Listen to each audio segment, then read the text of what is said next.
धर्मनिरपेक्ष राष्ट्र, कोई भी राष्ट्र यदि धर्म से विमुख हो गया तो वो राष्ट्र कैसे हो सकता है। मैं आज बहुत बड़ी बात कहना चाहता हूं कि जो निरपेक्ष है, जो ना इधर का है ना उधर का है, वो स्वाभिमानी राष्ट्र नहीं हो सकता है। भारत धर्मनिरपेक्ष की बजाय भारत धर्म सापेक्ष राष्ट्र है। जो मेरी बात का समर्थन करना चाहते हैं, हाथ खड़ा करके मुझे अपना समर्थन दें। भारत धर्म सापेक्ष राष्ट्र है और भारत धर्म सापेक्ष राष्ट्र इसलिए है, भारत धर्म सापेक्ष राष्ट्र इसलिए है कि भारत के संविधान के पन्ने पर मर्यादा पुरुषोत्तम के राम का दरबार अंकित है। भारत धर्म सापेक्ष राष्ट्र इसलिए है कि भारत की सुप्रीम कोर्ट के मुख्य न्यायाधीश के सामने यतो धर्मस् ततो जया लिखा हुआ है, इसलिए भारत धर्म सापेक्ष राष्ट्र है।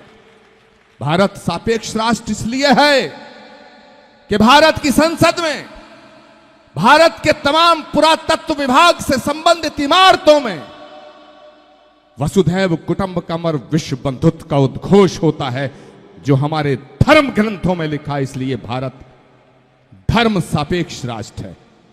जहां तक सनातन का सवाल है, सनातन को मिटाने के लिए, सनातन को बर्बाद करने के लिए, सनातन को बदनाम करने के लिए 1 साल नहीं, 2 साल नहीं, 10 साल नहीं, 100 साल नहीं, हजारों साल तक षड्यंत्र रचा गया। हजारों साल तक। Can you imagine? क्या आप सोच सकते हैं हजारों साल तक जिस सनातन को मिटाने के लिए लगातार निरंतर कंटिन्यू षड्यंत्र रचे गए, लेकिन वो सनातन ना मिटा है, ना वो सनातन मिटेगा। वो सनातन नहीं मिट सकता है, लेकिन उस सनातन को जागृत करने की आवश्यकता होती है। उस सनातन को जागृत करना पड़ता है, और सनातन तब जागृत होता है जब मर्यादा पुरुषोत्तम भगवान श्री राम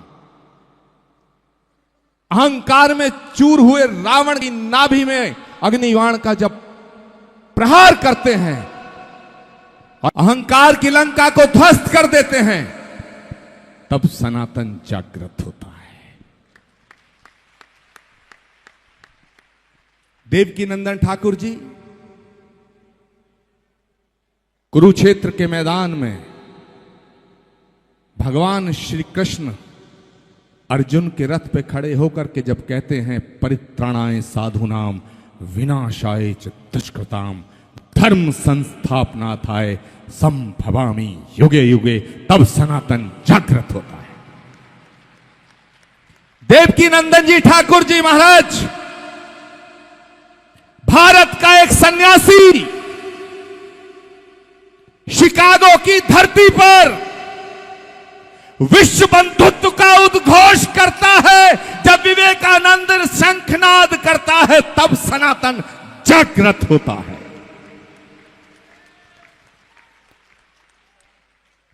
छत्रपति शिवाजी महाराज, छत्रपति शिवाजी महाराज पूरी जिंदगी का संघर्ष स्वीकार करते हैं, लेकिन औरंगजेब के सामने सर झुकाना पसंद नहीं करते हैं, तब सनातन जागृत होता है। महाराणा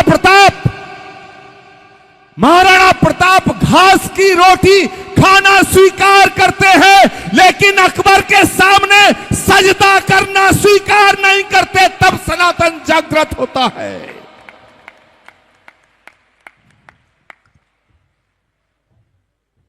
गुरु गोविंद सिंह जी महाराज अपने बच्चों को दीवार में चिनवाना स्वीकार कर लेते हैं, लेकिन सनातन पे आंच नहीं आने देते, तब सनातन जागृत होता है। एक गरीब घर में पैदा हुआ बालक, चाय वाले के घर में पैदा हुआ बालक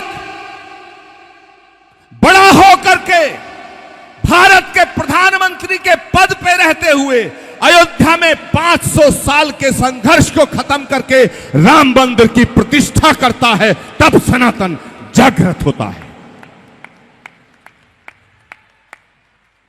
सुधांशु महाराज जी ने कहा, भगवान कृष्ण ही कल्कि के रूप में कल्कि धाम अवतरित होंगे संभल में। ये पुराण कहता है। भारत का यशस्वी प्रधानमंत्री नरेंद्र मोदी 19 फरवरी को श्री कल्कि धाम का शिलान्यास अपने कर कमलों से करता है, तब सनातन जागृत होता है। और मेरे मित्रों, भारत का एक युवा संत,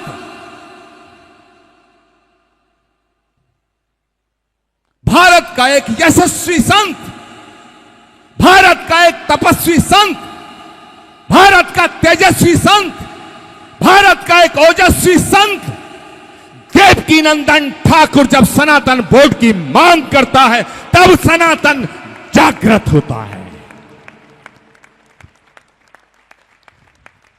हम किसी का अपमान नहीं करना चाहते साहब। हिंदुस्तान के अंदर हजारों बोर्ड हैं। भारत सरकार, राज्य सरकारों को मिलाया जाए, x board, y board, z board, पता नहीं कितने बोर्ड हैं। अगड़ा बोर्ड, पिछड़ा बोर्ड, ऊंचा बोर्ड, नीचा बोर्ड, काला बोर्ड, पीला बोर्ड, पतला बोर्ड, मोटा board, CBSE board, ICSE board, Shia board, Sunni board, वक्फ बोर्ड। हमें इन बोर्डों से कोई गुरेज नहीं है। हम किसी बोर्ड को, जैसा सुधांशु जी महाराज ने कहा, हम किसी बोर्ड को उसका स्विच ऑफ नहीं करना चाहते, लेकिन सनातन की रक्षा के लिए सनातन बोर्ड को हम लेकर के रहेंगे।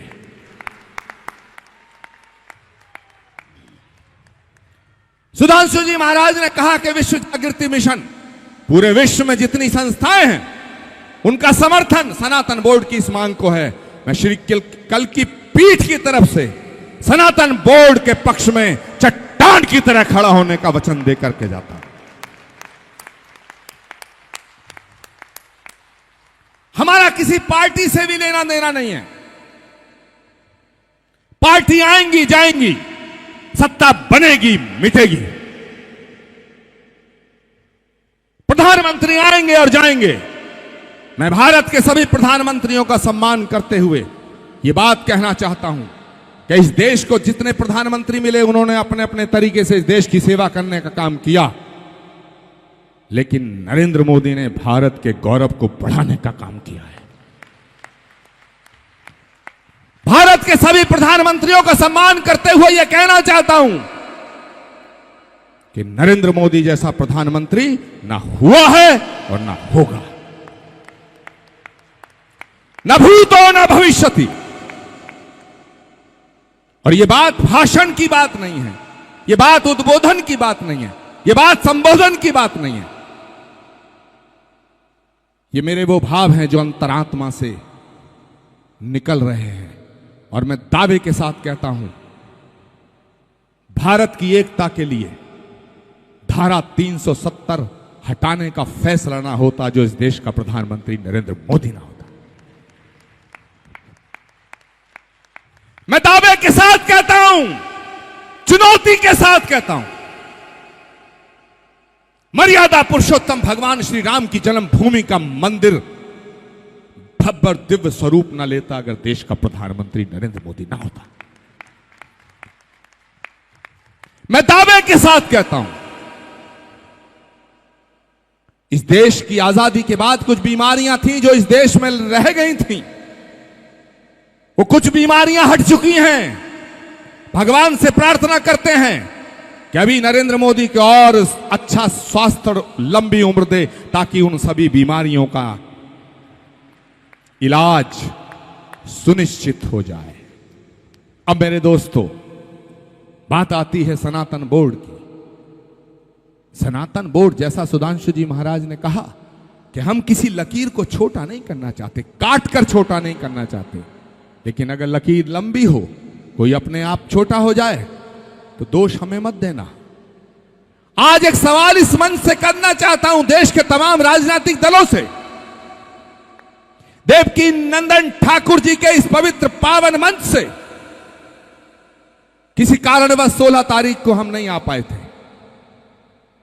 लेकिन हम जहां थे तुम्हारे थे, जहां रहेंगे तुम्हारे रहेंगे। देवकीनंदन जी महाराज, एक सवाल जो देश की मीडिया के माध्यम से उन नेताओं तक पहुंचे, उन नेताओं तक जरूर पहुंचे जो खाते हिंदुस्तान का है लेकिन गीत पाकिस्तान का गाते हैं।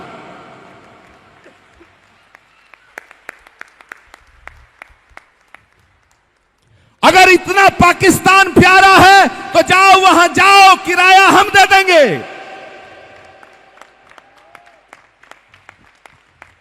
राजनीति भारत में करोगे, राजनीति भारत में करोगे, चुनाव भारत में लड़ोगे और भारत की नई संसद का जब निर्माण होता है तब मातम मनाओगे।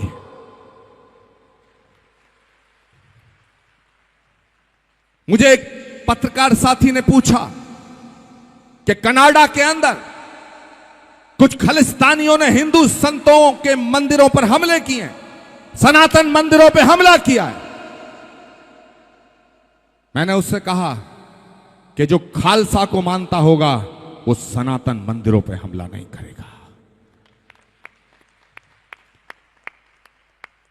क्योंकि खालसा पंथ की स्थापना गुरु गोविंद सिंह जी महाराज ने, सिख पंथ की स्थापना सनातन की रक्षा के लिए करी थी।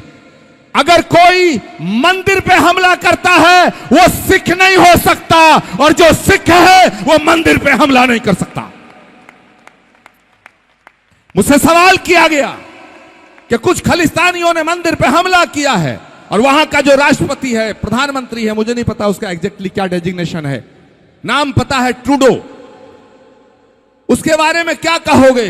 मैंने कहा ट्रूडो कनाडा के राष्ट्रपति के बारे में, कनाडा का जो प्रधानमंत्री है उसके बारे में। महाराज जी क्या है वो, प्राइम मिनिस्टर है, राष्ट्रपति है? प्राइम मिनिस्टर, प्रधानमंत्री है कनाडा का ट्रूडो। वो खालिस्तानियों का समर्थन करता है। मैंने जवाब दिया कनाडा में बैठे हुए ट्रूडो का इलाज तो हम कर देंगे, लेकिन जो भारत की संसद में कुछ ट्रूडो मौजूद हैं इनका इलाज कब होगा? यह भारत 1000 साल तक गुलाम रहा, 1000 साल तक। 1000 साल तक भारत इसलिए गुलाम नहीं रहा कि बाबर बहुत बहादुर था। 1000 साल तक ये भारत इसलिए गुलाम नहीं रहा कि तैमूर लंग, नादिर शाह और महमूद गजनवी बहुत बहादुर थे। 1000 साल तक ये भारत इसलिए गुलाम नहीं रहा कि अकबर बहुत बहादुर था, अंग्रेज बहुत बहादुर थे।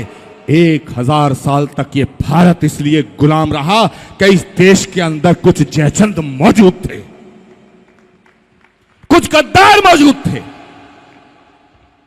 कुछ मानसिंह मौजूद थे। मेरे दोस्तों, अपनी वाणी को विराम देने से पहले एक संकल्प,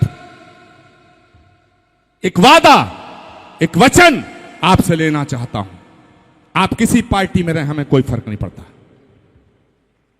आप किसी पार्टी को वोट दें, हमें कोई नहीं फर्क पड़ता, लेकिन जो राष्ट्र के खिलाफ हो उसे वोट मत देना।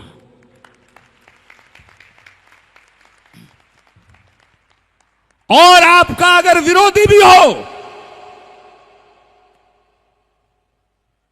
अगर आपकी उससे कोई लड़ाई हो, व्यक्तिगत लड़ाई हो, सामाजिक लड़ाई हो, व्यवहारिक लड़ाई हो, लेकिन वो राष्ट्रभक्त हो तो उसे अंधे होकर के वोट देना।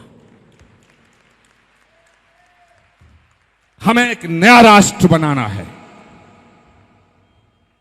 मैं भारतीय जनता पार्टी का सदस्य नहीं हूं, मैंने भारतीय जनता पार्टी को ज्वाइन नहीं किया, लेकिन मैंने भारत के प्रधानमंत्री को ज्वाइन किया है।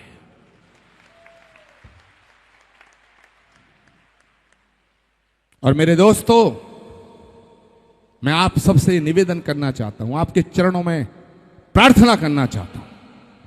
हमारे झगड़े, तुम्हारे झगड़े, ये छोटे छोटे झगड़े सब सुलझा लिए जाएंगे, लेकिन इस देश के सामने एक बहुत बड़ी चुनौती खड़ी हुई है, और आज मैं ये बात कह के अपनी वाणी को विराम देना चाहता हूं कि भारत में सभी धर्मों का सम्मान है, सभी धर्मों का सम्मान है।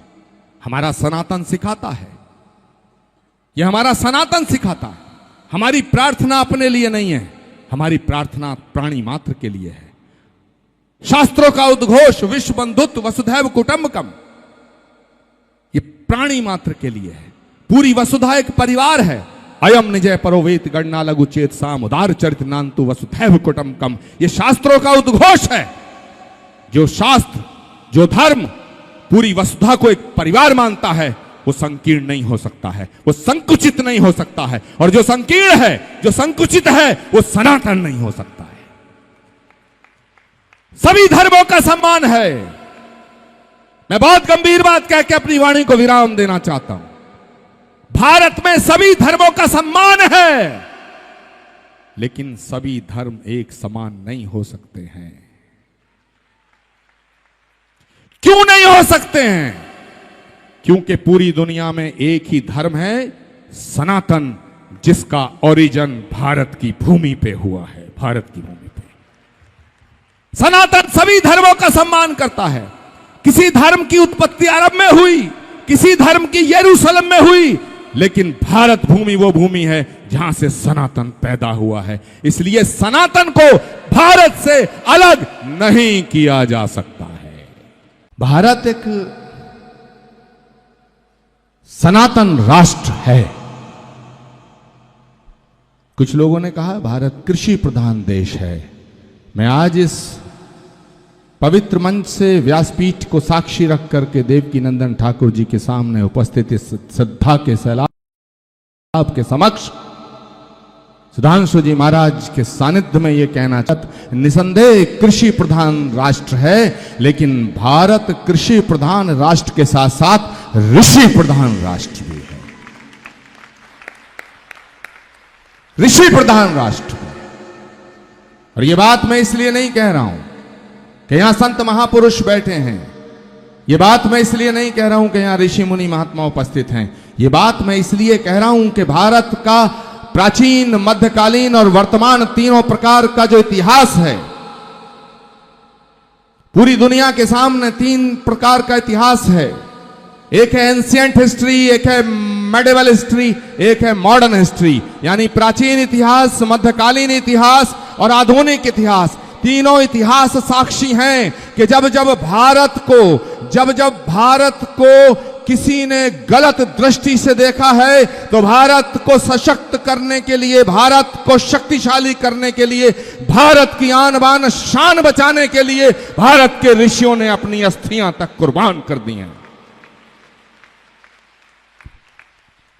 इसलिए मैं कहना चाहता हूं कि भारत कृषि प्रधान राष्ट्र के साथ साथ ऋषि प्रधान राष्ट्र है। अब सवाल एक उठता है, सवाल उठता है, और वो सवाल मेरा नहीं है, वो सवाल सुधांशु जी महाराज का नहीं है, वो सवाल आचार्य सतीश का नहीं है, वो सवाल आपका नहीं है, वो सवाल सिर्फ चंद सनातन को मानने वाले और सनातन के इस धर्म को मानने वाले करोड़ों अनुयायियों का नहीं है। वो सनातन है, वो सवाल है कि सनातन के अस्तित्व का और सनातन की अस्मिता का, वो सवाल है भारत के अस्तित्व का और भारत की अस्मिता का। अब बहुत से लोग कहते हैं कि भारत धर्मनिरपेक्ष राष्ट्र है। पूज्य महाराज श्री मैं कहना चाहता हूं, निसंदेह भारत को धर्मनिरपेक्ष राष्ट्र कहा गया है, लेकिन भारत धर्मनिरपेक्ष राष्ट्र, कोई भी राष्ट्र यदि धर्म से विमुख हो गया तो वो राष्ट्र कैसे हो सकता है? मैं आज बहुत बड़ी बात कहना चाहता हूं कि जो निरपेक्ष है, जो ना इधर का है ना उधर का है, वो स्वाभिमानी राष्ट्र नहीं हो सकता है। भारत धर्मनिरपेक्ष की बजाय भारत धर्म सापेक्ष राष्ट्र है। जो मेरी बात का समर्थन करना चाहते हैं, हाथ खड़ा करके मुझे अपना समर्थन दें। भारत धर्म सापेक्ष राष्ट्र है, और भारत धर्म सापेक्ष राष्ट्र इसलिए है, भारत धर्म सापेक्ष राष्ट्र इसलिए है कि भारत के संविधान के पन्ने पर मर्यादा पुरुषोत्तम के राम का दरबार अंकित है।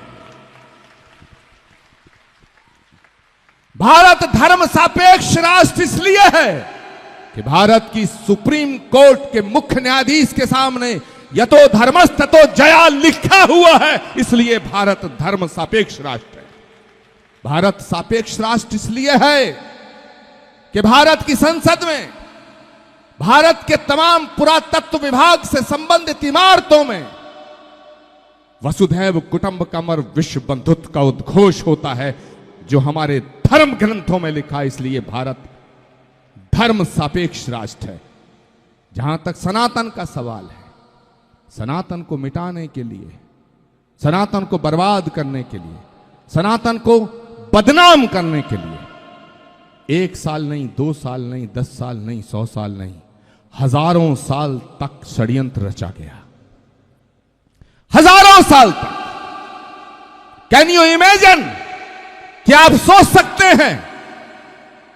हजारों साल तक जिस सनातन को मिटाने के लिए लगातार निरंतर कंटिन्यू षड्यंत्र रचे गए, लेकिन वो सनातन ना मिटा है, ना वो सनातन मिटेगा।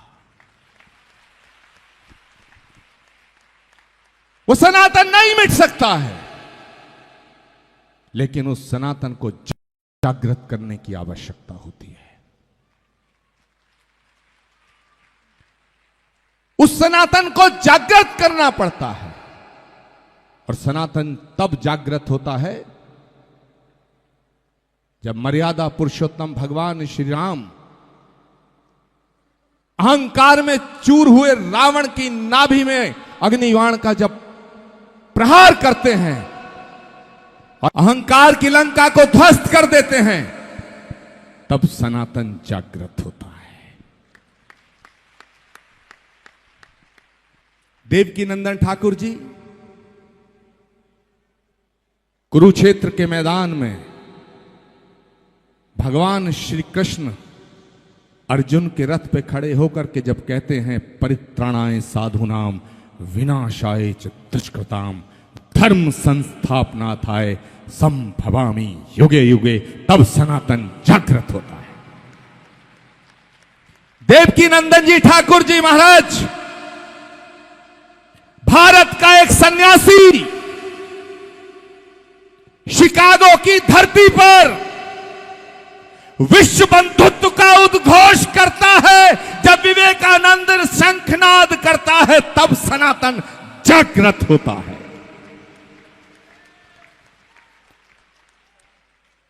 छत्रपति शिवाजी महाराज,